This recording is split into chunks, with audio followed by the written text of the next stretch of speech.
ወይም ምስጢረ ሥላሴ ምስጢር መባሉ ምንድነው ትርጉሙ ከተባለ ምስጢር የተባለበት ዋና ዓላማ በእምነት ብቻ የሚታወቅ ስለሆነ በምን ብቻ የሚታወቅ? በእምነት ብቻ የሚታወቅ። ከእምነት በተለየ ምስጢረ ሥላሴን ማወቅ አይቻልም። በጣም ብዙ ሰዎች ሰምታችሁ ከሆነ ሥላሴ አንድ ሲሆኑ ሶስት ሲሆኑ ደግሞ አንድ ይሆናሉ እንዴት ነው ብሎ በጣም ግራ ሲጋባው እንሰማለን። ግራ የተጋባ የሚመስል ጥያቄም ሲያነሱ እናደምጣቸዋለን። እና ምስጢረ ሥላሴ የተባለበት ምክንያት በእምነት ብቻ ነው። በክርስቶስ ክርስቲያን ለተባለ ከክርስቶስ ዳግም ለተወለደ ሰው የሚገለጽ ምስጢር ስለሆነ ነው። ዳግም ከክርስቶስ ከተወለደ በኋላ ግን ስንፍና ካልሆነ በቀር ማወቅ ይቻላል። የምናውቀው የገለጸልንን ያክል ነው። ያንኑ በመጠንና የምስጢርን አስፈላጊነት በደንብ መያዝ ይጠይቃል። እንግዲህ ምስጢረ ሥላሴ የሚለው ሥላሴ የሚለውን ቃል ለመጀመሪያ ጊዜ የተጠቀመው የአንጾኪያው ሊቀ ጳጳስ ቅዱስ ቴዎፍሎስ ነው። ቅዱስ ቴዎፍሎስ ለመጀመሪያ ጊዜ ምስጢረ ሥላሴ የሚለውን አነጋገር የተጠቀመው እርሱ ነው። ነገር ግን ቅዱስ ቴዎፍሎስ ይሄንን ድምፅ ቢጠቀመውም ከዛ በእሱ ሳይናገር በፊት አንድነትና ሶስትነት አልነበረም ማለት አይደለም። አንድ ሲሆን ሶስት ሲሆን አንድ ብሎ የመለኮትና የገዥነት አንድነት እንደገና ደግሞ የአካል የስም የግብ ሶስትነት መኖሩ የሆነ ጊዜ የመጣ አይደለም። ይህ ዘላለማዊ ነው። ቃሉን ግን ሥላሴ የሚለውን ድምፅ የተጠቀመው እሱ ነው ማለት ነው። በኋላም ይህንን ድምፅ የተጠቀመው ቅዱስ ቴዎፍሎስ ሥላሴ ብሎ ለመጀመሪያ ጊዜ በ169 ዓመተ ምህረት ነው የተጠቀመው። በ169 ዓመተ ምህረት ነው ቅዱስ ቴዎፍሎስ ሥላሴ የሚለውን ለመጀመሪያ ጊዜ የተናገረው ማለት ነው። ነገር ግን ሰለስቱ ምዕት ደግሞ በ3ኛው መቶ ክፍለ ዘመን ሲነሱ በ325 አጽንተው የቅዱስ ቴዎፍሎስን ቃል ደግመውት ተለያይተዋል ማለት ነው። ስለዚህ ሥላሴ የሚለው ድምፅ እሱን የሚገልጽልን ወይም የሥላሴ የሚለው ቃል መነሻው እርሱ ነው ማለት ነው። እርሱ ነው እንግዲህ ምስጢር መባሉ የምናውቀው ራሱ እግዚአብሔር የገለጠልንን ያህል ብቻ በመሆኑ ነው። እኛ አንሷል ብለን የምንጨምርበት በስቷል ብለን የምንቀንስበት ነገር የለም። የተገለጸውን እርሱን ነው ምን ይዘው ማለት ነው። እርሱን ራሱን ነው ምን ይዘው ተምረንና አውቀን መጨረስ የማንችለው በመሆኑ በተለይም በስጋዊ ምርምር በጥበብ ስጋዊ መረዳት የማይቻል ስለሆነ ነው። አውቀን መርምረን በራሳችን ፍላጎት በጥበብ በፍልስፍና የምናውቀው አይደለም። በፍልስፍና ደረጃ 1 ሲደመር 1 ሲደመር 1 ሲደመር 1 ስንት ነው? የተዳችሁ በሁሉ ዝም ነው እንዴ እናንተ? በሁሉ ቀጥ 1 ሲደመር 1 ሲደመር 1 ሲደመር 1 ስንት ነው? አቤት 1 ሲባዛ 1 ሲባዛ 1 ሲባዛ 1 ስንት ነው? ስንት ነው? በሥላሴ የሚሰራው ይሄ ነው እንጂ ያኛው ሲደመር አይደለም። በፍልስፍና ዳኝነት የሚዳኝ አይደለም። የሥላሴ ምስጢር እንደዛ በእኛ ዕውቀት በመሰለኝ የምንረዳው አይደለም። ቅድም እንዳልኳችሁ ከሌላ ቤተ እምነት ለዘመናት የሚመነጭ ጥያቄ አለ። አንድ አምላክ ነው ብላ ነው የምታምኑት እንዳንላችሁ 3 ትላላችሁ ይሉናል። 3 ነው የሚያምኑት እንዳንል አንድ አምላክ ትሉናላችሁ ምን ማለት ነው ብለው ግራ ሲጋቡ እናገኛቸዋለን። እኛ ግን አንድ የምንለው አለ፣ 3 የምንለው አለ። ባለፈ የነገርኳችሁ አንድ የሚባል መለኮቱ ሁሌ አንድ ነው። አንድ የሚባል ግዛቱ ሁሌ አንድ ነው። ስፉነቱ፣ ምሉነቱ፣ ነዋሪነቱ፣ ህልውናው ለሥላሴ ስንት ነው? አንድ ነው። ይህ ዘላለም። 3 በምንልበት ጊዜ ደግሞ ምን ነው 3 የምንለው? አቤት በስም በአካል በግብር ወይም ደግሞ ስሙ አካሉ ግብሩ ዘላለም ስንት ነው? ዘላለም ስንት ነው? ይሄ 3 ነው ማለት ነው። ስለዚህ እኛን ስላልተረዱን እንጂ እነሱን ስላልተረዳናቸው አይደለም። እኛ 3 አማልክትን የምናመልክ አይደለም እና 3 አካል ካለው ሶስት አካል እኮ አለው። እንደኛ እኮ እንደ ዲያቆን ማናየ እንደ መምህርና እንደኔ እኮ ሶስት አካል አለው። አብ የራሱ አካል፣ ወልድ የራሱ አካል፣ መንፈስ ቅዱስ የራሱ አካል አለው። አካል ማለት ከራስ ፀጉር እስከ እግር ጥፍር ያለው ነው። ለአብም ለወልድም ለመንፈስ ቅዱስም የየራሳቸው አላቸው። እንዲህ ከሆነና ለምን ሶስት አምላክ አልተባለም ከተባለ ልዩ ሶስት ቅድስት ሥላሴ ማለት ልዩ ሶስት ማለት ነው። ልዩ ያስባለው በሶስት አካል ውስጥ ግን በአንድ ህልውና ነው ሶስቱ አካል የሚኖር እያሉ ያለውት አንዱ በአንዱ ህልው ሆኖ ነው የሚኖረው። ምሳሌ ልውሰድ። አሁን አምፖል ከዚህ ቤት ብናመጣ ሶስት አምፖሎችን ብናበራ አንዱ አምፖል በአንዱ አምፖል ብርሃን ላይ ህልው ሆኖ ይኖራል አይደል? አትክፈኝ ይላል ወይ? የአብ አካሉ ዓለምን መርቶታል። ልብ በሉ፣ ከኔ ጋር ተከታተሉ። የአብ አካል በዓለምም ከዓለም ባፋም አለ። የማን አካል? ልብ በሉ። የወልድም አካል እንደዛው አለ። የመንፈስ ቅዱስም እንደዛው አለ። ጥሩ። የአብ አካል ዓለምን ከመለው የወልድ አካል የት ላይ አለ? አቤት፣ የት ላይ ነው የሚኖረው? ህልው ነው። አንዱ አንዱን አይገፋም። በጣም ኃይለኛ አምፖል እዚህ አብርቼ ቤቱን በብርሃን ቢመለው ሌላም እንደዛ አይነት ባበራ ቤቱን በብርሃን ቢመለው ያኛው ዞበት አይደል ብርሃኑን የት ላይ አረፈ ያስብላል ወይ? ልክ እንደዛ ነው ልንረዳው የምንችለው። ምሳሌው ህጹጽ ነው። አምፖሉ አንዱ ሊበልጥ ይችላል። ያኛው ግን መበላለጥ የሌለበት ምሉ ነውና በስጋዊ ጥበብ፣ በስጋዊ ፍልስፍና፣ በስጋዊ ሂሳብ፣ በስጋዊ ቀመር ሊመራ አይችልም። ይህን መርምሮ መረዳት የደከመው አንዱ እንደሱ አይደለም፣ እግዚአብሔር አይወልድም አይወለድም በቃ አንድ ነው ብለው እና በደላ ያምናሉ ማለት ነው። እኛ ግን እንደነሱ አናምንም። ምንችለውን እናውቃለን፣ ማንችለውን ደግሞ ለሊከ ትጠይቅ ርዕሰከ፣ አንተ ራስህን ምን ትላለህ ታውቃለህ ብለን ለእርሱ እንሰጠዋለን ማለት ነው። ይህንን የሚያስረዳልን ሐዋርያ ቅዱስ ጳውሎስ ለቆሮንቶስ ሰዎች በጻፈው ቀዳሚ መልእክቱ ምዕራፍ 2 ቁጥር 14 ላይ በጥበብ በስጋዊ ፍልስፍና ሀልወት እግዚአብሔር ተመርምሮ እንደማይታወቅ ይገልጽልናል። ሰው መርምሮ ሰው ተርጉሞ እግዚአብሔር ይህን ያህል ይህን ይመስላል ብሎ መናገር እንደማይችል ይናገራል ማለት ነው። ፈጣሪ ምስጢር የሚገልጸው ወይም የፈጣሪ ምስጢር የሚገለጸው ለሚያምኑ ለክርስቲያኖች ብቻ በመሆኑ ማለት ላመኑ እንጂ ላላመኑ የተሰወረ በመሆኑ ምን ተባለ? ምስጢር ተባለ። አሁን አንድን ሰው ወደኛ ሃይማኖት ሊመጣ ብሎ ቢጠይቃቸው ምጅምር እመን ነው። አምኖ ስታስተምሩት ይገባዋል። ውጭ ላይ ሆኖ ግን ቢጠይቅ ሊገባው አይችልም። እንዲህ ስላቸው ምስጢረ ሥላሴ ነው እያልኳቸው ያለሁት። ሌሎቹን የቤተክርስቲያንን ሐሳብ እየነገሩ ማሳደግ ይቻላል። ምስጢረ ሥላሴ ለማስጀመር ግን በእምነት ውስጥ ነው። እምነት ማለት ተጠመቅ ማለት አይደለም። ሶስት ሲሆን አንድ ሲሆን ሶስት ሲሆን አንድ ሲሆን ደግሞ ሶስት የሚሆን አካል አለ፣ እርሱም አንድ አምላክ ነው ብሎ ሊያምን የሚችል ሕሊና ሲኖረው ነው ትምህርቱ የምናስጀምረው። ሳያምን ካስጀመርነው ግን ከንቱ ልፋት ይሆናል ማለት ነው። እንግዲህ አዕማድ አምድ ቃልነቱ የግዕዝ ነው። ትርጓሜው ምሰሶ ማለት ነው። ምሰሶ በብዙ ይከፈላል። ባለ በግድግዳ መስየላችኋለሁ። አሁን ደግሞ መጽሐፋችሁ ላይ ያለው አለ አይደለ? የሁለቱን አማርኛና ግዕዙን የሚከፍለው ምሰሶ ወይም አምድ ይባላል። እርሱ ማለት ነው የሚከፍልና አምድ ማለት ጽን ማለት ነው፣ መቆሚያ ማለት ነው። እንግዲህ ምሰሶ የሌለው ቤት ይቆማል እንዴ? ምሰሶ የሌለው ቤት ይቆማል? እየተናደ ነው የሚወድቀው። ምስጢረ ሥላሴን የማያውቅ ክርስቲያንም ህልውናው ጸንቶ ሊቆም ሊረጋጋ የሚችል ሐሳብ የለውም።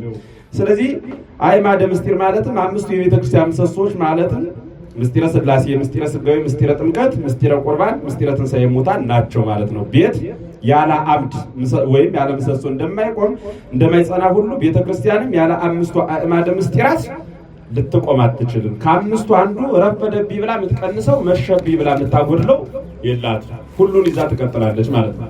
አምስቱ የሚከናወኑባት ናት ቤተ ክርስቲያን። እኔ አምስቱን የቤተ ክርስቲያን ምስጢራት በደንብ በአእምሯችን ልንይዛቸው የሚገባ ነገሮች ናቸው። በጣም የሚያስፈልጉን እንዲህ ምንድነው ሴብ ነው አይደል የሚባለው። አንዳንድ ሰው ሲደውል በጣም ማንፈልገው ስልክ ከሆነ ከደወለ ይደውል አይነት በቃ እንተዋለን ማለት ነው። በጣም የሚያስፈልገን ከሆነ ግን በብዙ ቦታ ነው ማለት ሴብ የምናደርገው አይደል። በስልክ በደም በስክሪፕቶ እናስቀምጣለን ማስታወሻ። ስልኬ ቢጠፋ ደግሞ ብለን ማለት ነው። እና ይሄ አእምሯችን ላይ ቢጠፋ ብለን ማስታወሻ ላይ እንጻፈው። ማስታወሻው ቢጠፋ ብለን ደግሞ አእምሯችን ላይ እንመዝግበው። ያው በጣም አዝናለሁ እግዚአብሔር በሚያውቅ አሁን ላይ ያለ መምህርነት፣ አሁን ላይ ያለ አገልግሎት አጠቃላይ ደብተር ማስታወሻ መጽሐፍት ምናምን ከሌሉ የሌለ ሰው አለ። ድሮ አቋቋም የሚባል ቃል እግዚአብሔር አለ በቤተክርስቲያንና በቃል ነበር የሚደጎም የሚያዝ የሚሸመደድ። አሁን በሞባይል ነው። ሞባይል ከጠፋ መምህርነትም አብሮ ጠፋ ነው። እኔ አንድ ሰው በጣም እያሳቀኝ ነበረ። በሱባኤው ነው እዛ ጣና ቂርቆስ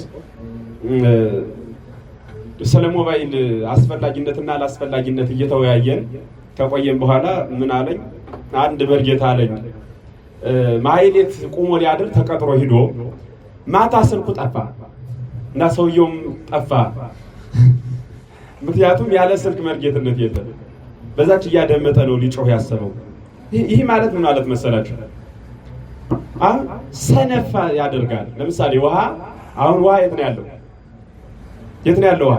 ቤት በሉ እንጂ ትቀዳላችሁ እንደ ጀርካ ሸክማችሁ ወንዝ ሄዳችሁ። ውሃ የት ነው ያለው? ቤት ነው ያለው። አሁን የውሃ ቤት መምጣት ብዙ ሰው ሰነፍ አድርጎታል አይደል? በቃ አለች የትም አትሄድ ብሎ ይቆያል። ውሃ ትሄዳለች፣ መጨረሻ ጦም ማደር ይመጣል ማለት ነው።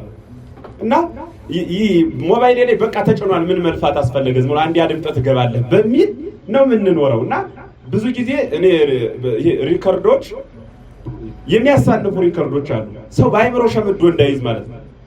ሌላው ማስታወሻ ራሱ የሚያሳንፍ ሪከርድ ነው ብዬ አስባለሁ። እንዲህ ስል ማስታወሻ አትጻፉ ማለት አይደለም። ብዙ ሰው ይጽፍና ወስዶ ያስቀምጠዋል። ሰኞም ይጽፋል ወስዶ ያስቀምጠዋል። ረቡዕም ይጽፋል ሲባል ስንክሳር ያክልና አንሲ የመነ ይላል። የትኛውን አንስቼ የትኛውን ልተው የትኛውንስ ላይ ላንበው ብሎ አይምሮ ወደ መጨናነቅ ይመጣል። እና በደንብ አስታዋሾች፣ ጸሐፊዎች፣ የታሪክ ባለቤቶች መሆን አለብን። እግዚአብሔር በሚያውቅ የእኛን እምነት ከሌላ ቦታ አይደለም የምንሰማው። ከኛ እነሱ ይስሙት እንጂ እኛ ከነሱ ግን ልንሰማው አይገባም ማለት ነው። ስለዚህ ምስጢረ ሥላሴ አእማድነቱ ለክርስትና ሕይወት አእማድ ጽን ሊሆነን የሚችለው እኛ በደንብ አይምሯችን ላይ መያዝ ስንችል ነው። ሰው መያዝ ደክሞታል እንደምታውቁት። ጠቅላላ ሁለመናው ማስታወሻ ላይ ብቻ መጻፍ ነው። በቃ የሆነ ነገርም ከሆነ ምንም አሁን ሂሳብ አሁን ብጠይቅ እግዚአብሔር በሚያውቅ ይመልስልኛል አለ ወይ? የለም። ለምን ካላችሁ ካልኩሌተር አለ። በቃ አሁን እኔ አንድ ሂሳብ ብጠይቅ ሁሉ ሰው ስልኩ ነው ትዝ የሚለው ወደ አይምሯችሁ ይመጣል። አንድ ከ8 ሚሊዮን ህዝብ አለ ብዬ ብናገር ከ8 ሚሊዮን ህዝብ አንድ ሰው ሲቀነስ እስኪ ንገሩኝ ብል አንድ ለመቀነስ ሞባይል ያወጣል ሰው አንድ ያወጣል ማለት ነው።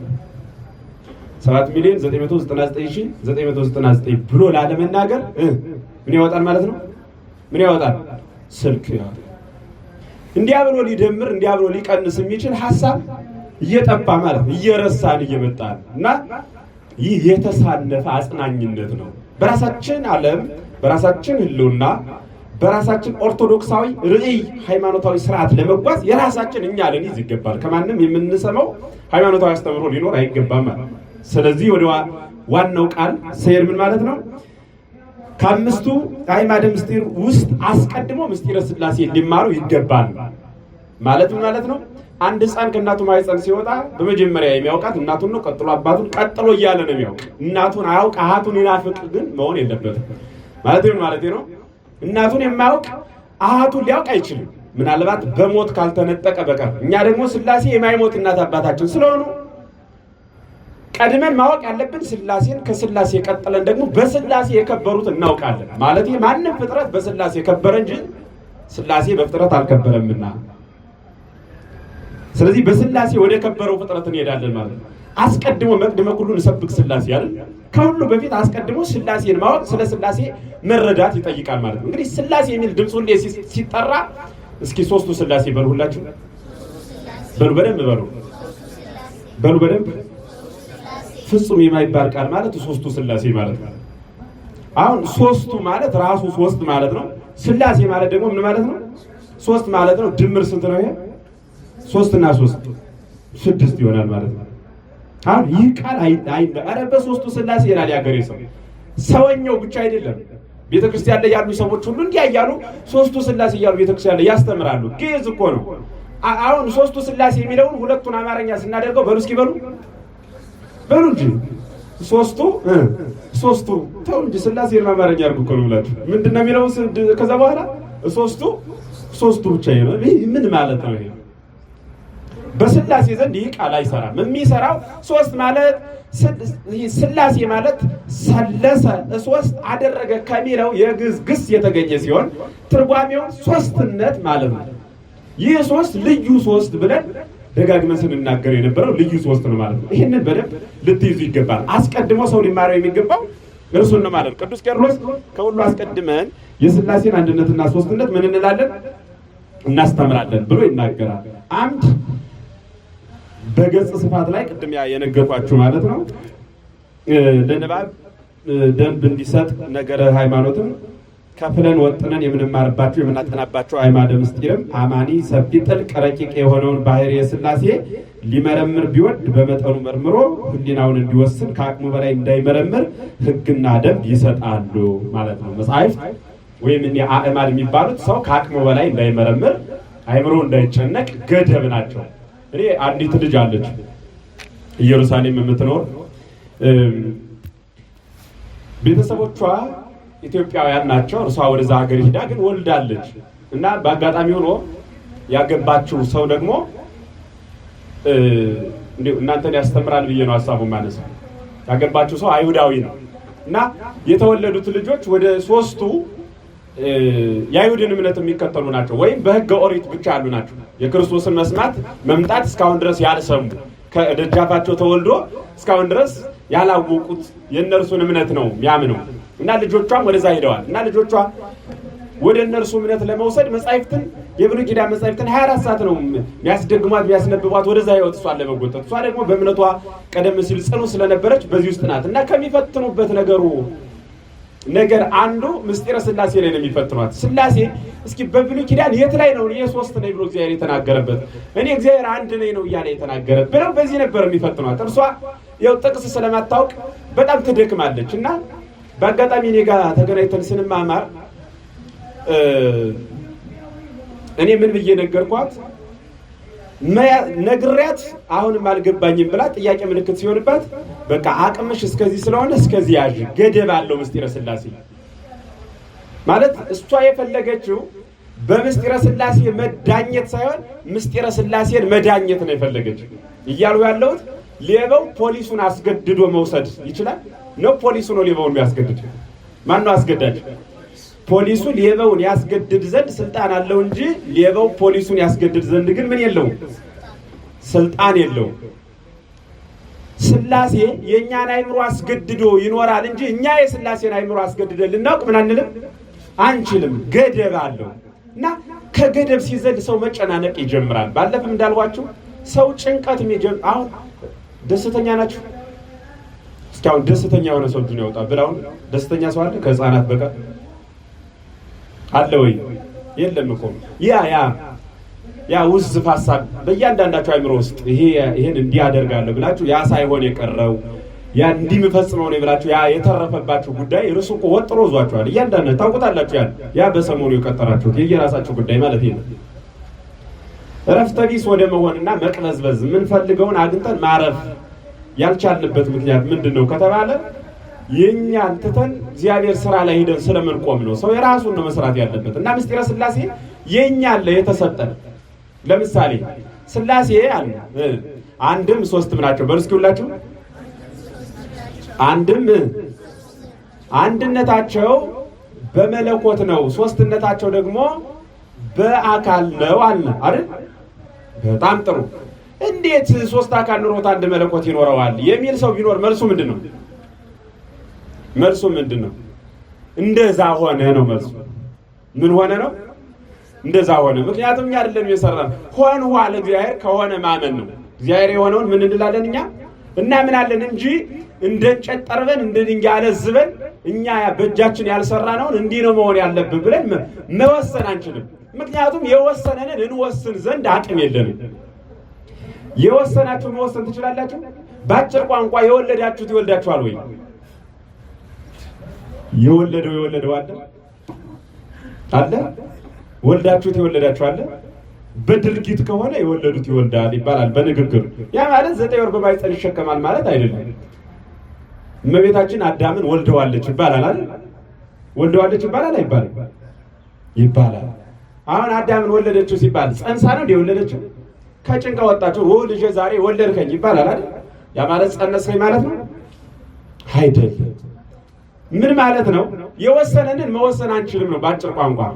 የወሰነንን መወሰን አንችልም። ለእመቤታችን ሲሆን ግን ብቸኛው እመቤታችን በጣም የሚገርመኝ ብቸኛ ናት። ሁሌም እንደ እሷ ነገር አሁን ለአዳም እንዲሁ እኮ የአዳም ምኑ ናት በሉ እንጂ እመቤታችን ለአዳም ምኑ ናት በሉ እንጂ በደንብ እንደ እናቱም ናት። እናቱ ብቻ አይደለችም አሃቱ ናት። የሚገርማችሁ ለአዳም እመቤታችን ምኑ ናት? አሃቱ ናት። ምክንያቱም አዳም የማን ልጅ ነው በሉ እንጂ አዳም የማን ልጅ ነው? የእግዚአብሔር እናት ማን ናት? የእግዚአብሔር እናት ማን ናት? ስለዚህ አዳም አባት ማን ነው ሲባል እመቤታ ማን ነው? ክርስቶስ ወይም እግዚአብሔር ይላል። አሃት ሲባል ማን ነው? ድንግል ማርያም። እናት አባት ያልነበረው አዳም በእግዚአብሔር ጥበብ ግን አሃት ኖረው ማለት ነው። በሌላ ቋንቋ እናት አባት እኮ አልነበረው አሃት ኖረው። ሔዋን እናት የምታሳዝነኝ እግዚአብሔር በሚወቅ እዚህ ዓለም ላይ እንደ ሔዋን የሚያሳዝነኝ ሰው የለም በፍጹም። ዛሬ ያላችሁ ሴቶች ባለቤታችሁ ጋር ብትቆራረፉ እናት አባታችሁ ጋር ትሄዳላችሁ። ምናልባት በህይወት ባይኖሩ ወንድም ጋር እህት ጋር ትሄዳላችሁ። እነርሱም ባይኖራችሁ አክስት ጋር ትሄዳላችሁ። እነርሱም ባይኖሩ ሰው ከሆነ ሁሉ ከሌላ ሰው ትሄዳላችሁ። እርሷ ግን አዳም ጋር ስትቆራረፍ የትም መሄድ አትችልም። እናቴ እንዳትል እናት የላትም፣ እናቷ ባሏ ነው። አባቴ ጋር እንዳትል አባቷ የላትም፣ አባቷ ራሱ ባሏ ነው። እህቶቼ ወንድሞቼ እንዳትል እህቶቿ ወንድሞቿ ራሱ ባሏ ነው። በቃ እህት ወንድም አክስት አጎት የለም። ሰው ከሆነ ሁሉ እሄዳለሁ እንዳትል ሰው የሆነ አዳም ብቻ ነው። እና በጣም ነበር የምታሳዝን እግዚአብሔር ይወቅ። ሔዋን የሔዋንን ያክል መከራ የተቀበለ ፍጥረት የለም።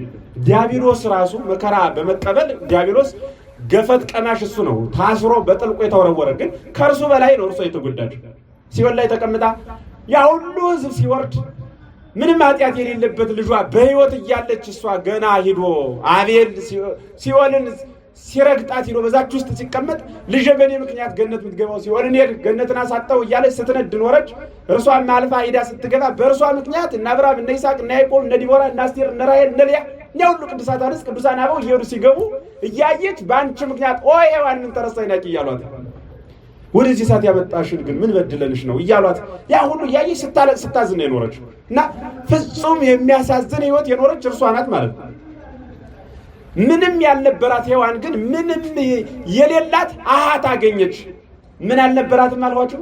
እናት አባት እህት ወንድም ነበራት እንዴ? ያልነበራት ግን አሁን ምን ኖራት? አሃት ኖራት። አሃት ካላት የአሃቶቿ ልጆች የአሃቶቿ ልጆች ለእርሷ ምንድናት? የአሃቷ ልጅ ለእርሷ ምን ይሆናል? ፈጣሪዋ ይሆናል ማለት ማን ነው? እርሱ የአሃቷ ልጅ ክርስቶስ ነው እንጂ የክርስቶስ ልጅ የሆነ ሁሉ ደግሞ ለእርሷ ምን ይሆናል ማለት ነው? እህት ወንድሟ። የክርስቶስ ልጆች ማን ናቸው? ቅዱሳን መላእክት ናቸው። እነርሱን እህት አደረገች ማለት ነው። አያችሁ፣ በልልና አደገችበት እና በእመቤታችን ብቻ ግን ተለይቶ ለጌታ ምን ትሆናለች ማለት ነው? አያት ተብላ ትነገራለች ማለት እናት ተብላ ለሔዋን ደግሞ አያት ተብላ ትነገራለች። ስለዚህ ይህንን አእማደ ምስጢር ስንረዳ ነው ከሶስቱ አካል አንዱ አካል ወልድ ነው። አእማዱ በደንብ እንድትይዙት ከሶስቱ አካል አንዱ አካል ወልድ በተለየ ተብሎ ሲነገርለት የምስጢር እንዳይርቀን እና ገደብ እስከዚህ ድረስ ታውቃለህ ተብሎ የተሰጠን ገደብ አለን። ከዛ ገደብ ካለፍን ግን ዝም ብሎ ውሃ ዋና ይሆናል። ክርስቲያን በልክ ነው የሚኖረው። መጠን አለው። መጠን ተሰጥቶ ይህ ነው መጠንህ ተብሎ ተነግሮታል። እና ሰው እረፍት የሚያገኘው በመጠኑ መኖር ሲችል ነው። ከመጠን በላይ የሚዘል ከሆነ ተቅበዝባዥ ወደ መሆን ይመጣል። እረፍት የሌለው ማለት ነው። እና አእማድ የሚባሉት ምሰሶዎች እኮ የቆሙት በእነዛ ተደግፈን እንድንቆም እኮ ነው። አሁን ምስጢረ ሥላሴ ስንማር በምስጢረ ሥላሴ ተደግፈን እንድንቆም የሚገልጽ ነው ማለት ነው። ስለዚህ እኔ አእማድ የሚባሉት እስኪ በቅደም ተከተል እናንተ ንገሩኝ። ምስጢረ ከዛ ምስጢረ አሁን በደንብ ደጋግሜ ተናግሬያለሁ። እስኪ በሉ ምስጢረ ስጋዊ አይባልም። በደንብ አጥብቁት። ስጋ በሉ እስኪ። ወይን ደግሞ ታላሉታለ ስጋዊ በሉ እስኪ። እንደሱ ነው የሚባለው። ስጋዌ ማለት ምስጢረ ስጋዌ ሰው የመሆን ምስጢር ነው። እርሱን በሌላ ጊዜ ነው የምናየው። ከዛ ቀጥሎ ምስጢረ ማን ነው? ምስጢረ ከዛ ደግሞ ምስጢረ ከዛ መጨረሻው ምስጢረ ትንሣኤ ሙታን ማለት ነው። እና እንግዲህ ምስጢረ ሥላሴ ሥላሴ ማለት ምን ማለት እንደሆነ ነግራችኋለሁ። ሥላሴ የሚለው ቃል ሰለሰ ሶስት አደረገ ከሚለው ግስ የወጣ ነው። ሥላሴ በሴት አንቀጽ ቅድስት ተብሎ ይጠራል። ብዙ ጊዜ ሲነሳ የምትሰሙት ነው። እና ሥላሴ ለምንድን ነው በሴት አንቀጽ ቅድስት የተባለው ሲባል በዋናነት ዝም ብሎ አንቀጹን ለመተርጎም ያክል ሥላሴ ጾታ የለውም። እግዚአብሔር ጾታ የለውም። ሴትም አይባልም ወንድም አይባልም። እግዚአብሔር ሴት ነው እንዴት? እግዚአብሔርስ ወንድ ነው አይደለም። እግዚአብሔር ሴትም ወንድም አይባልም። ጾታ እንኳን እግዚአብሔር ቅዱሳን መላእክት ጾታ የላቸውም። ዝም ብሎ ቀድሞ በተሰጠ ንግግር ነው የምንጠቀምበት እንጂ ሚካኤል እኮ አሁን ሚካኤል ወንድ ይሁን ሴት ይሁን አይታወቅም። ለምን ከተባለ ልብነት፣ ቃልነት፣ እስትንፋስነት ነው ገንዘቡ። ልብ፣ ቃል፣ እስትንፋስ ደግሞ ጾታ የለውም። አሁን ነፍስ በሴት አንቀጽ ትጠራለች። ነፍስ በሉ እስኪ ሁላችሁ በምን አንቀጽ ነው የምትጠራ? ግን ሴት አይደለችም፣ ጾታ የላትም። ምክንያቱም ጾታ ለሴትና ለወንድ ያም በምድር ላለ ህይወት ብቻ የሚሰራ ነው። በሰማይ ስንሄድ ሁሉም ሰው ተመሳሳይ ስም ነው ያለው። ሁሉም ሰው ማለት ነው። ሰው እኮ ሲሞት አይታችሁ አታውቁ? አሁን ፓትርያርኩ ሲሞቱ አስከሬኖች መጡ ነው የምንላቸው። ምንድን ነው የምንለው? አስከሬኑ ምን አለ መጣ። ቅድም ማን ነው የምንላቸው የነበረ? አንቱ አይደል? ቅዱስነቱ ስንላቸው ነበር አይደል? ሲሞቱ ምን አልናቸው? ቅዱሳን መላእክት ደግሞ ተቀብለው አንቺ ይሏታል። እንደው የሚገርመው እሱ ነው። እነሱ ተቀብለው ፓትርያርክ እንደዛ እንባል አይሰራም። አዛ ጋር በግብር ይለካል። ግን አንቺ ነፍስ ብለው ነው የሚረከቧት። በመጽሐፈ ገነት የተጻፈው እንደዛ ነው። ቅዱሳን መላእክት እንደተረከቡ ነፍስን አንቺ ብለው እየጠሩ ይወስዷታል ማለት ነው። የከበረች ብትሆን የእነ ተክለ ሃይማኖት ነፍስን ብትሆን ያ ስም ተሰጣት ነው ያለበት። እና ይህ ስም ማንኛውም አይነት ፍጥረት ምንም አይነት የቱም የከበረ ፍጥረት ምንም አይነት ቢሆን የሚጠራበት አንቀጽ ነው። ነገር ግን ለሰዎች ጾታ እየተነገረ ነው። ግን ለእግዚአብሔር ሴትም ወንድም እንዲህ ነው የሚባል ጾታ የለውም። ጾታ የሌለው እግዚአብሔር ግን ቅድስት ሥላሴ ሲባል ምን ማለት ነው? ይህን ሊቃውንቱ ሲተረጉሙ እንደ እናት የሌለውን ዓለም እናት ሆኖ ስላስገኘ እናት ርኅርኅት ናት። ሥላሴም ርኅሩሃን ስለሆኑ ለሁሉ የሚራሩ ስለሆኑ እናት የራበውን ትመግባለች፣ ሥላሴም ርሁባንን ይመግባሉና እናት ለሁሉ ታዝናለች፣ ሥላሴም ለዓለም ያዝናሉና። ስለዚህ ቅድስት ሥላሴ ማለት በሴት አንቀጽ ሥላሴን የጠራበት ምክንያት የተለየ ሶስትነት ወይም ደግሞ ልዩ የሆነ የእናት ባህሪ ያለው አምላክ ማለት ነው ብለው ሊቃውንቱ ይተረጉማሉ። አንዱ ትርጓሜ። ሁለተኛው ትርጓሜ ቅድስት ሥላሴ ማለት ልዩ ሶስት ማለት ነው። ቅድስት ማለት ልዩ ማለት ነው። ትርጓሜው ምን ማለት ነው አልኳችሁ? ቀደሰ፣ አመሰገነ፣ ለየ፣ መረጠ፣ ክቡር አደረገ የሚል ግስ ነው ግሱ። ከዚህ መካከል ለየ የሚለውን እናነሳና ቅድስት ማለት ምን ማለት ነው አልኳችሁ? ልዩ። ስለዚህ ልዩ ሶስት ማለት ከሌላ ሶስት ጋር ማትገጥም። ለምሳሌ ቅድም የቆጠሩት ሰዎች ሶስታችን በአካል ሶስት ነን፣ በባህሪ ግን አንድ መሆን አንችልም።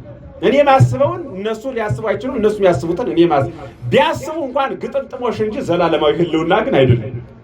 ግጥምጥሞሽ ማለት ነው የሆነ ነገር አንድ ሰው ሲናገር በስመ አብ ልል ስል ቀደምኩኝ እንላለን አይደል? ግን ይህ ግጥምጥሞሽ በስመ አብ እኮ ያልነው ማይገጣጠመው ሀሳባችን እንዴት አድርገን በአንድ ልብ መከር ነው ብለን ተደንቀንበት እኮ ነው። በሥላሴ ዘንድ ግን ሁሌ ምክሩ ስንት ነው? አንድ ነው። አብ የመከረውን ወልድ የሚያውቀው፣ መንፈስ ቅዱስና ወልድ በአብ ልብነት ነው የሚመክሩት። ሊናገሩም ከፈለጉት በወልድ ቃልነት ነው። ህልውም የሚሆኑት በመንፈስ ቅዱስ እስትንፋስነት ነው። አብ ሳይኖር ወልድ የሚባል ፈጽሞ የለም። ወልድ የሚባል ሳይኖር አብ የሚባል የለም። ምክንያቱም አባት የሚባለው ልጅ ስላለው ነው፣ እርሱም ወልድ ነው። መንፈስ ቅዱስ የሚባል ነገር አብና ወልድ ከሌለ የለም። ምክንያቱም መንፈስ ቅዱስ ራሱ ህይወት ነው። እስትንፋስ የሌለው ሰው አለ? ገጥሟቸው ያውቃል? እስትንፋስ የሌለው ሰው አለ? የለም እኮ አስከሬን ነው የሚኖር። እስትንፋስ ሰው ከሌለው አስከሬን ይባላል ማለት መዋቲ ስለሆነ። ስለዚህ መንፈስ ቅዱስ ከሌለ አብና ወልድ የሚባል የለም። ልብ የሌለው ሰው ገጥሟቸው ያውቃል? ልብ የሌለው ምላችሁ ስትነግሩት ማይሰማ ማለት አይደለም። ልብ ራሱ ልቡ የሌለው ነው ያልዋችሁ። የለም አይደል? ከሌለም መዋቴ ነው አይደል? ስለዚህ አብ ከሌለ ወልድና መንፈስ ቅዱስ የሚባል የለም። ቃል የሌለው ሰው ገጥሟቸው ያውቃል? ማይናገር ማለት አይደለም፣ ራሱ ቃሉ ነው ማለት ህልውን ነው። እርሱ የሌለው ሰው የለም። ማይናገር ከሆነ ይናገራል እኮ እኛ ጋር ነው እንጂ አልተግባባን እግዚአብሔር ጋር ይናል። ዲዳ አለ አይደል? ማይናገር ማይሰማ ይኖራል አይደል? ሞልቷል። እሱ ሰው ግን ስላልተናገረ ስላልሰማ ቃል የለውም ማለት አይቻልም። ቃሉን አውጥቶ ይናገር ዘንድ ነው ያልቻለ እንጂ በልቡ ቃል አለ። ቃል ማለት እርሱ ህልው ነው። ልዩ የሚያደርገው ግን አካላዊ ነው። ልቡ ያልኋችሁ አካል ነው፣ በኩነት የሚገናዘብበት። እየከበዳችሁ ነው ይሆን? ግን በጣም ራቁቱን ለማቅረብ እየተጨነቁ ነው። ሐሳቡን ወረድ አድርጌ ይሄ ካልገባችሁ እግዚአብሔር ይግለጽላችሁ። እንደዛ ነው። ስለዚህ እንዲህ ህልው የሚኖር ርኅሩኅ ስለሆኑ ርኅሩኃነ ልቦና ስለሆኑ ሥላሴ ምን ይባላል አልኳችሁ? ምን ይባላል? ቅድስት ይባላል። እንደገና ደግሞ ልዩ ሶስት ማለት ከሌላ ጋር የማይገጥም አንዱ በአንዱ የሚኖር የኛ ህልውና ልዩነት አለው። የእነርሱ ግን ምንድነው ነው ያልኳችሁ? ምንድነው ነው ያልኳችሁ? በአንድ ልብ የሚታሰብ በአንድ ቃል የሚነገር በአንድ እስትንፋስ የሚኖር ወይም ደግሞ ህልው የሚባል ወይም የሚተነፈስ ማለት ነው በእናንተ ቋንቋ። እሱ በምስጢረ ሥላሴ ዘንድ አለ ማለት ነው። ስለዚህ ይህንን አባ ሕርያቆስ እንዲህ እናምናለን፣ እንዲህም እንታመናለን። አንድነትን ሳንለይ የተለየ እንዳይሆን የተቀላቀለ እንዳይሆን እንለያል። እንደ አብርሃምና እንደ ይስሐቅ እንደ ያዕቆብ ሶስት የምንል አይደለም ማለት። ልብ በሉ። እንደ አብርሃም እንደ ይስሐቅ እንደ ያዕቆብ ስንት የምንል አይደለንም? ለምንድን ነው አሁን ሶስት እያልን አይደል? ሶስት የምንል አይደለንም ያለ ለምንድን ነው? በፍጥረት ህግ አለ አብርሃም ይስሐቅን፣ ይስሐቅ ደግሞ ያዕቆብን እንደሚያዘው እንዲሁ አብ ወልድን፣ ወልድ መንፈስ ቅዱስን ደግሞ የሚያዘው አይደለም። እንደዚያ የምንል አይደለንም አለ። አዲያ ምንድን ነው ምንል አለ? ሶስት ሲሆን አብ አባት ስለሆነ ልጁን ምን አይለውም ማለት አይበልጠውም። እንዲሁ እኮ እናንተ ጽኑ። አብ አባት ስለሆነ ማንን አይበልጠውም? ማንን አይበልጠውም? አባቱ የማይበልጠው ልጅ በዓለም ታሪክ ወልድ ብቻ ነው። ማን የማይበልጠው? አባቱ የማይበልጠው ልጅ። በምንም አይነት መስፈርት አባቱ እንደተወለደ ራሱ ቢወልድ በእኛ 18 ዓመት ሳይሞላው ሰው አይወልድ ማለት ግን እንደተወለደ ራሱ ቢወልድ ግን ፊት የተወለደው ይበልጣል። መንታ ራሱ ይበላለጥ የለ ፊት የወጣው ይባላል አይደል? ይባላል አይደል? በሥላሴ ዘንድ ግን ልክ እንደ መንታ እንኳን አይደለም። ከመቅጽበተ አይን ዳጠ ለሰዓት አሐቲ ነው የሚለው። ለአንዲት ሰዓት እንኳን ወይ ላይን ጥቅሻ ጨነቀው። እንዴት አድርጎ ሊቁ ይተርጉመው? ያስጨንቃል እኮ በእውነት። ላይን ጥቅሻ እንዳይል አይንም ዝቅ ከፍ ማድረግ ብዙ ጊዜ ይፈጃል። ልክ ሲወልደው ወልድ ሳይኖር አብ አልኖረም፣ አብ ሳይኖርም ወልድ አልኖረም። እንዴት ሆኖ መጡ እንበል? ጭንቅ ነው። በነገራችን ላይ እኔ አንድ መምህር መነይ ብልዎ የሚባሉ አንድ ኃይሌ የሚባሉ አዲስ አበባ የሚኖሩ አንድ መምህር አለ። አንዴ ጉባኤ ሆኖ እዛ እየተወያየን ስለ እግዚአብሔር በጣም ብዙ ሊቃውንት ብዙ አለና እስኪ እርሶ ደግሞ ሀሳብ ይስጡ ሲባሉ ምን አሉ? እኔ በጣም ሊቃውንቱ ስለ እግዚአብሔር መታወቅ ወይም ደግሞ እግዚአብሔር ስለማወቅ ብዙ ብላችኋል አሉ። እኔ ግን ስላለመታወቁ ትንሽ ልበል እስኪ ፍቀዱልኝ አሉ። ስላለመታወቁ ማለት ምን ሊሉ እንደፈለጉ እንጃ። ቀጥሎ ያለውን ሰዓቴን ስለማልጨርስ ሌላ ጊዜ እነግራቸዋለሁ። የምንል አይደለም አለ። በገጽ ሶስት ሲሆን በባህሪ አንድ ነው እንላለን። አብርሃም ይስሐቅ ያዕቆብ ግን በገጽ ሶስት ናቸው፣ በባህሪ ግን ምን አይሉም? አንድ አይደሉም። እርሱ ግን ምን አለ? ቀጥልና ሊቁ በገጽ ሶስት ሲሆን በባህሪ ደግሞ ስንት ነው አለ? አንድ ነው እንጂ ከፍጥረት ሁሉ አስቀድሞ እንደነበረ ወይም እንደ አዳም አንድ የምንልም አይደለንም ማለት ነው። አንድ የምንልም አይደለም። በባህሪ አንድ ሲሆን በአካል ሶስት ነው እንጂ አለ። ደግሞ እንደ አዳም እንዳንል ሶስት አካል አለው። አዳም ደግሞ አንድ አካል ነው ያለው። አዳም አንድ ባህሪ ያለው፣ ሥላሴም አንድ ባህሪ ያላቸው። ስለዚህ እንደ አዳም ነው እንዳንል ሶስት አካል አላቸው ሥላሴ። እንዲያስ ከሆነ እንደ አብርሃም ናቸው እንዳንል ሶስት ገጽ ያለው እውነት ነው እንደ አብርሃምና እንደ ይስሐቅ እንደ ያዕቆብ እንዳንል ደግሞ ስንት ባህሪ አለ ደግሞ። ስለዚህ እንደ አዳምም እንደ አብርሃምም አይደለም ሚነልኩ። ሥላሴ አንድነትና ሶስትነት በመጽሐፍ ቅዱስ ወይም ደግሞ ስለ ሥላሴ አንድነትና ሶስትነት በመጽሐፍ ቅዱስ ምን ይላሉ? መናፍቃን ከሚያነሱት ጥያቄ ዋና ዋናውን ልንገራችሁ።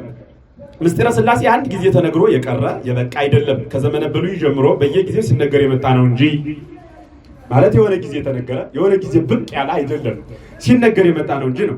ጥንቱን ሥላሴ አዳምን ሲፈጥሩ ንግበር ሰብአ በአርአያነ ወበአምሳሊነ ብለው በኦሪት ዘፍጥረት ምዕራፍ 1 ቁጥር 26 ማለት ነው። እግዚአብሔር ማለት ሰውን በመልካችን ዳሪያችን ለምሳሌያችን እንፍጠር አለ ሲል ማለት ነው። አንድነቱን ያስረዳል። ሰውን እንደ መልካችን እንደ ምሳሌያችን እንፍጠር። እግዚአብሔር አለ የሚለው አለ አበበ አለ ከበደ አለ ስንል ስንት ሰው ነው የሚል? አለ የሚለው ቃል አሉ የሚለው ቃል ስንትን ይገልጻል? አሉ የሚለው ስንትን ይገልጻል? ብዙን ይገልጻል አይደል? አለ የሚለው ስንትን ይገልጻል? ልብ በሉ። እግዚአብሔርም አለ ስንትነቱን ገለጸ። እዚህ ላይ እንፍጠር ሲል ደግሞ ስንትነቱን ገለጸ። ስንትነቱን ገለጸ? ሶስትነቱን ማለቱን ሶስትነቱን ያስረዳል። ሆኖም ልበ ጠማማዎች መናፍቃን ጥያቄያቸውን ልብ ብላችሁ ስሙ። ልበ ጠማማዎች መናፍቃን ነገስታት ራሳቸውን ለማክበር የሚያደርጉት አይነት አነጋገር ነው እንጂ ሶስትነትን አያመለክትም ለሚሉት ሐሳባቸው ነው ቤተክርስቲያን መልስ የምትሰጥ ማለት ነው። ምንን አያመለክትም? ነገስታት እንደሚጠቀሙት አንድ መምህር አሉ፣ በረከታቸው ይድረሰን፣ በጣም ትልቅ መምህር ናቸውና በተለምዶ ሁሌም ራሳቸውን አንቱ ብለው ነው የሚጠቅሱ። ስማቸውን ብጠቅሳቸው ታውቋቸዋላችሁ፣ ግን መጥቀስ አልፈለኩም በነገራችን። እና ምንድነው የሚሉት? እኛ ነው የሚሉ ሁሌ። እና ሰው ቅኔም ሲነግር ባጠገባቸው ሆኖ ጮክ ሲል አትጩህብን እንጂ ጆሮአችን ላይ ይላሉ። ማንም ሳይኖር ራሳቸውን ብቻ አንቱ ብለው የሚጠቅሱ እና እኒህ መናፍቃን ራሱን አንቱ ብሎ ነገስታትም ሲጠቅሱ ነገስታት ሁሉ በኦሪት የነበሩት አንቱ እያሉ ራሳቸውን እንደሚጠቅሱት እግዚአብሔርም ራሱን አንቱ ብሎ ጠቅሶ ነው እንጂ ሶስት የሚባል ነገር የለም ይላሉ። ለዚህ ማስረጃ የግብፅ ንጉሥ ፈርዖን ዮሴፍን በሾመው ጊዜ አንተ በቤቴ ላይ ተሾም፣ ሕዝቤም ሁሉ ለቃል ይታዘዝ፣ እኔ በዙፋኔ ብቻ ካንተ እበልጣለሁ፣ በግብፅ ምድር ሁሉ ላይ ሾምሁህ አለው እንጂ እኛ ሾምንህ አላለው። ዘፍጥረት ምዕራፍ 42 ቁጥር 39 ላይ 42:39 ኦሪት ዘፍጥረት ምንድነው ያለ ፈርዖን? እኔ ሾምሁህ፣ እኔ የምበልጥ በዙፋኔ ብቻ ነው፣ በግብፅና በህዝቦቹ ባለው ሁሉ ሹሜ አለው፣ ከዙፋኔ ውጭ ነው እኛ ሹመናል ነው ያለው። እኔ ነኝ ያለው አይደል? እንግዲህ ነገስታትን ጥቀሱ ከተባለ እግዚአብሔርን የተሟገተ በጣም ጀግና ነኝ ያለ ሃይማኖት የሌለው ለስጋ ክብር ብቻ የኖረ ከፈርዖን የበለጠ ሰው አለ ወይ? ከፈርዖን የበለጠ የለም። ግን ፈርዖን ራሱን አንቱ ነው ያለ? አንቱ ነው ወይ ያለ? አላለም። እንደገና የግብፅ ንጉስ ናቡከደነጾር የግብፅ ንጉስ አይደለም፣ የባቢሎን ንጉስ ናቡከደነጾር ጸሐፊ ነው። ስተት ነው፣ የጽሑፍ ስተት ነው። ናቡከደነጾር በቤቴ ደስ ብሎኝ በአዳራሽም ተመችቶኝ ነበር፣ ህልምም አየሁ፣ እርሷም አስፈራችኝ። ልብ በሉ፣ አንቱ እያወሩ እንዳልሆነ ለማስረጃ ለመነግራችሁ አስፈራችኝ። ስለዚህም የህልሙ ፍቺ እንዲያሳውቁኝ የባቢሎንን ጠቢባን ሁሉ ወደ እኔ ይገቡ ዘንድ አዘዝኩ አለ እንጂ ወደ እኛ ይገቡ ዘንድ አዘዝኩ አላለም። ትንቢተ ዳንኤል ምዕራፍ 4 ቁጥር 4 እስከ 4 ወይስ ከ6 አንቡት በለ 4 ትንቢተ ዳንኤል ምንድነው ያለው? ህልም አየው፣ ህልም አየነ፣ ህልሙም አስፈራን አላለም። ህልም አየው፣ ህልሟም አስፈራችኝ አይደል ያለ። የባቢሎንን መፈክራነ ህልም የሚባሉትን እነርሱን እየጠራው አስመጣው ነው ያለ። አንቡት። በነገራችን ላይ ትንቢተ ዳንኤል በጣም ትንሽ ምዕራፍ ነው ያለው፣ 12 ምዕራፍ ነው ያለው። ግን በጣም የሚገርም ህልውናን የሚያረካ ቃል ያለበት ነው። የእግዚአብሔር ታምር የተገለጸበት፣ በስደት ያሉ እስራኤላውያን በፋርስና በባቢሎን ምርኮ ውስጥ ያሉ እንዴት እንደተደሰቱ የእግዚአብሔር ኃይል እንዴት እንደተገለጸ የሚያሳይ መጽሐፍ ነው። ከምን ወደ የት እንዳወጣቸው የተበተው ልቡ ያበጠው ንጉሥ ናቡከደነጾር ደግሞ እረያ አድርጎ ለ7 ዓመት ሰውየው ከብት ሆኖ እረያ ሆኖ አሳማ ሆኖ የኖረበት፣ ከአሳማነት ደግሞ ተመልሶ ሰው ያደረገበት እግዚአብሔር ልዩ ታምር ማለት ነው። እና እግዚአብሔር ለመቅጫ ስለሚጠቀመው ያመሰግነው ሁሉ የነበረ እግዚአብሔር በመጽሐፍ ቅዱስ ለመጀመሪያ ጊዜ ገብሬ ብሎ የጠራው እሱ ነው። አገልጋዬ ብሎ የጠራው ምክንያቱም አንቺ አለንጋ የልቤን አደረስሽ ይላሉ እኮ አበው አይደል? መግረፊያ እኮ ናት። ልጃቸውን ይገርፉና የልቤን አደረስሽ ይላሉ። ልክ እንደዛ እንዳለንጋ የሚጠቀምበት ስለነበረ ለዛ የተነገረ ቃል ነው። እርሱን የፋርስ ነገስታት እንደገና ሌሎቹ ደግሞ የፋርስ ነገስታት ንጉስ ቂሮስ ሌሎቹም እነ ንጉስ ዳሪዮስ የተነገራቸውን ንግግሮችም ቀደም ብለን ካየናቸው ተመሳሳይ ናቸው እነሱ የተናገሯቸው። ስለዚህ በመጽሐፍ ቅዱስ የተጠቀሱ ነገስታት ራሳቸውን በብዙ ቁጥር እኛ ብለው የተናገሩበት ጊዜ ባለመኖሩ የመናፍቃኑ ሐሳብና አነጋገር ከንቱ ፈራሽ መሆኑን መረዳት ይቻላል። ጥሩ ከሆነና የትኛው ነገስት የትኛው ንጉስ ነው እኛ ብሎ ጠርቶ በመጽሐፍ የተጻፈ? ካልተጻፈ በየት አገኙት? ካላገኙት ለምን ተናገሩት? እኛ ብሎ እንደ ነገስታት ይላሉ። ዛሬ ድረስ ነው የሚሉት። የትኛው ንጉስ በየትኛው መጽሐፍ ነው እኛ ብሎ የተናገረ ንጉስ የት እናገኛለን? አለ ወይ? የለም። ከሌለ ስለዚህ ሥላሴ እንፍጠር ያለ መላእክትን ነው የሚሉ ሰዎች አሉ። በሉ እስኪ ሁላችሁ መናፍቃኑ ግማሹ ምን ነው ይላሉ? መላእክትን ከሆነ እንፍጠር ያሏቸው ስለዚህ ፍጡር መፍጠር ይችላል? ፍጡርን መፍጠር ይችላል ወይ? ይችላል? ቢችል ራሱ ስለዚህ እኛን የፈጠረን ፈጣሪ ሳይሆን ፍጡር ነው ማለት ነው። ምክንያቱም ሰው ሲሰራ ኑ እንፍጠር ብሎ መላእክቱን ከሆነ የሰበሰባቸው እግዚአብሔር ራሱን ችሎ የሆነ ነገር ማስገኘት አይችልም ፈጣሪ ማለት ነው። ያ ማለት ፍጡር የሚያግዘው ፈጣሪ ነው ያለ ፍጡር የሚያግዘው ፈጣሪ ነው ያለን። ከሌለን የፈጠረን ፈጣሪ ነው። ፈጣሪ ከሆነ የፈጠረን ፈጣሪ ደግሞ እንፍጠር ብሎ ከተናገረ ሶስትነት ያለው ነው ማለት እኮ ነው። ሶስትነት ያለው ፈጣሪ ነው። ሶስትነት ያለው ፈጣሪ ነው የፈጠረን ከሆነ ልብ በሉ ከቃሉ ጋር ናችሁ። እግዚአብሔር ከሁላችን ጋር ይሁን። ስለዚህ እንፍጠር የሚለው ድምፅ ሶስትነትን ነው የሚያመለክተው። እንፍጠር የሚለው ግን አራትነትንም ስድስትነትንም ሰባትነትንም ሊያመለክት ይችላል። ሶስትነት መሆኑን በምን እናውቀዋለን ከተባለ በብዙ መጻሕፍት አምላክ ቅዱስ ብሎ ያቆማል እንጂ አራተኛ ቅዱስ፣ አራተኛ አምላክ፣ ሁለተኛ አምላክ ተናግሮ አላቆመም። ወይ ሶስት ያደርጋል አለ አንድ ያደርጋል። አንድ ሲያደርግ የመለኮት አንድነቱን፣ ሶስት ሲያደርግ የአካል ሶስትነቱን ይገልጻል ማለት ነው። በዚህ ምስጢር የተነገረ ነው ማለት ነው። ስለዚህ እግዚአብሔር አምላክ ማለት ሰው ብቻውን ይሆን ዘንድ መልካም አይደለም፣ የሚመቸውን ረዳት ልፍጠርለት ብሏል ወይ? ምንድን ነው ያለው? እንፍጠርለት ነው ወይ? የእግዚአብሔር ይኮነ ሰናይ ለጓለ እመሕያው ይንበር ባሕቲቱ ንግበር ሎቱ ቢጸ ዘተረድኦ ነው ያለው ኦሪት ዘፍጥረት ምዕራፍ 2 ቁጥር 17። ሰው ብቻውን ይኖር ዘንድ መልካም አይደለም፣ ስለዚህ የምትረዳው እንፍጠርለት ነው ያለው። ዓለም የሚለው ቃል አንድነትን ይገልጻል። እንፍጠርለት የሚለው ሶስትነትን ይገልጻል። በብሉይ ኪዳን ያንን ይዘን እንሄዳለን ማለት ነው። እግዚአብሔር አምላክ ማለት እነሆ አዳም መልካሙንና ክፉውን ለማወቅ ከኛ እንዳንዱ ሆነ። ልብ በሉ። ከኛ እንደማን ሆነ? ከኛ እንደማን በሉ እንጂ እንደኔ ሆነ ብሏል? እንደ ሚካኤል ሆነ ብሏል? እንደ ገብርኤል ብሏል ወይ? ከኛ እንዳንዱ ማለት እንደነማን? እንደ ሥላሴ ማለት እኮ ነው ባጭሩ። ከኛ እንዳንዱ ሆነ ማለት ነው ማለት ለጊዜው ከኛ እንዳንዱ ሆነ ማለት ዕፀ በለስን ቢበላ መሞቱን ባይበላ መኖሩን የሚያውቁ ሥላሴ ስለሆኑ እነሱ የሚያውቁትን ዕውቀት በልቶ ሞትንም ስላወቀ በገነት መኖርንም መሞትንም ሁለቱን ስላወቀ እንደኛ ሆነ ለጊዜው። ፍጻሜው ግን ከኛ እንዳንዱ ሆነ ማለት አካላዊ ቃል ሥጋን ይዋሃዳልና ለዳህራዊ ልደቱ መቅድም ንግግር ነው። እንዳንዱ ሆነ ማለት ነው ሥጋ የአዳም ሥጋ መለኮትን ተዋህዶ በአብ ቀኝ መጥቶ ይቀመጣልና ከኛ እንዳንዱ ሆነ ማለት ሥጋ የባህሪ አምላክ ሆነ ማለት ነው። ፍጡር የነበረ ሥጋ መለኮትን ሲዋሃድ የባህሪ አምላክ ሆኗልና ፍጡር የነበረ ሥጋ መለኮትን ሲዋሃድ ምን ሆኗል ማለት ነው?